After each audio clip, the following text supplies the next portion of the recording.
Rhiannon Scribewind. The town of Havenwood was, predictably, a haven.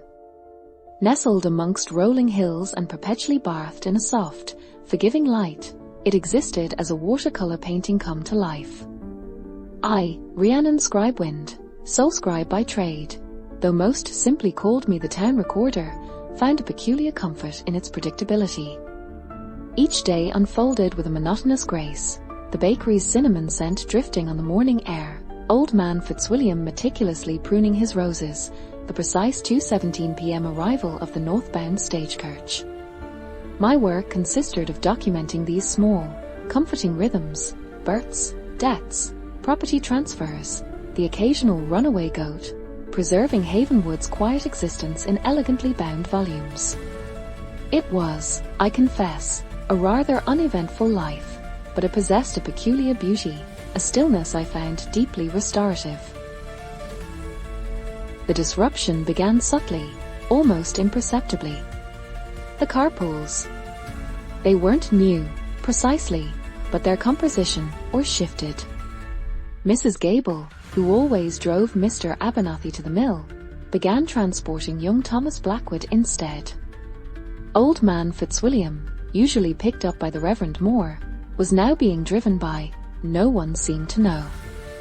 The drivers changed daily, the passengers shuffled like cards, yet the carpools operated with an unnerving efficiency, arriving at their destinations precisely on time.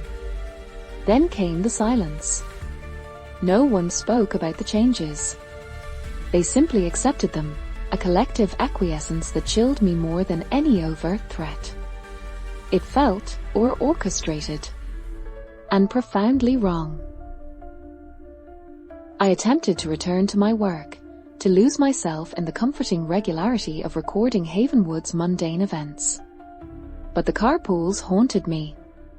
I found myself scrutinizing the vehicles, memorizing the faces of the drivers and passengers, searching for a pattern, a clue. But my efforts were futile. The town continued to function as before, yet beneath the surface of normalcy, something festered.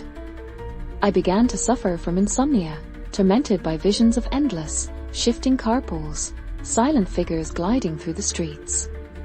Even the scent of cinnamon from the bakery felt tainted, a sickly sweetness masking a deeper, more unsettling truth. My investigation began cautiously, with discreet inquiries. I started with the town's records, meticulously reviewing transportation schedules, driver licenses, and vehicle registrations. I discovered anomalies, drivers who didn't exist, vehicles with altered license plates, destinations that led nowhere.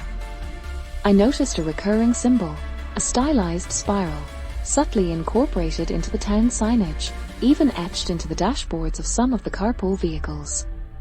It was a symbol I didn't recognize, yet it evoked a primal sense of unease.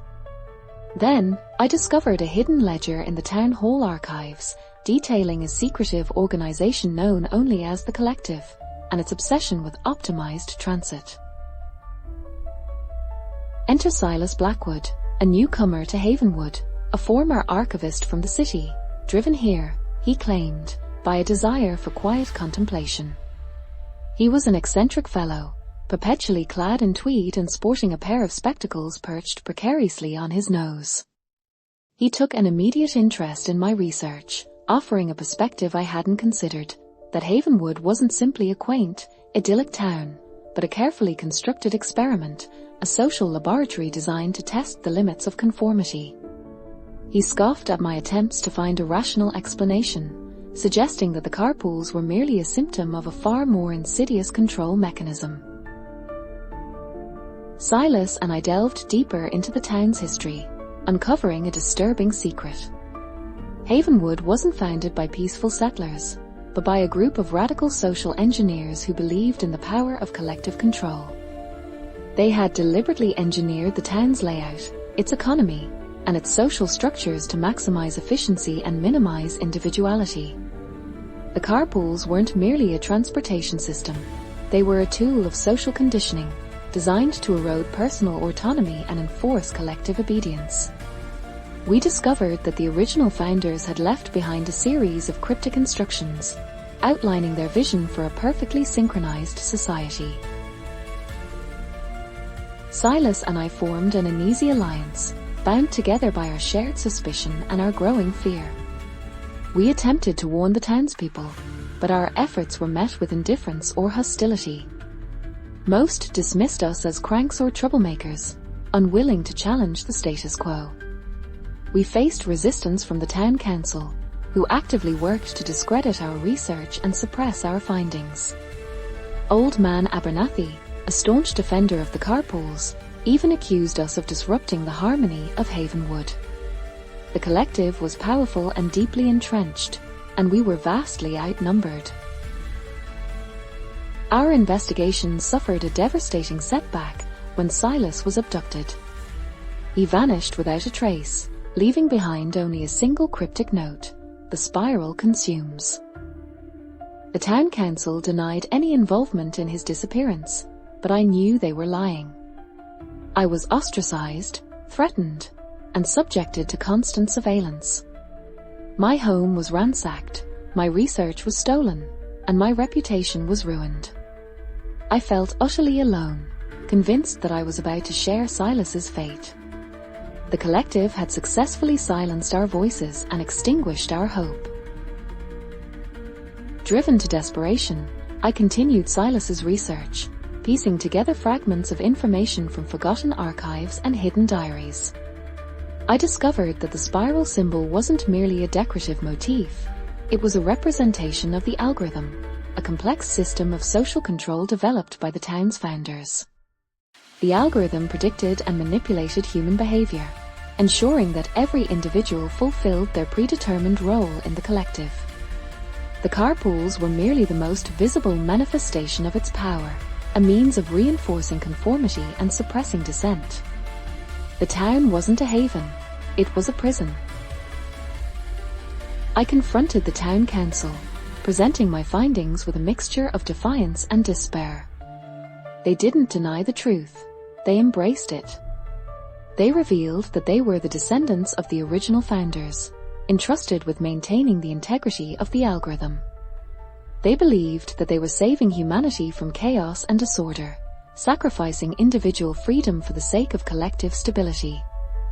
A struggle ensued, a desperate attempt to break the cycle of control.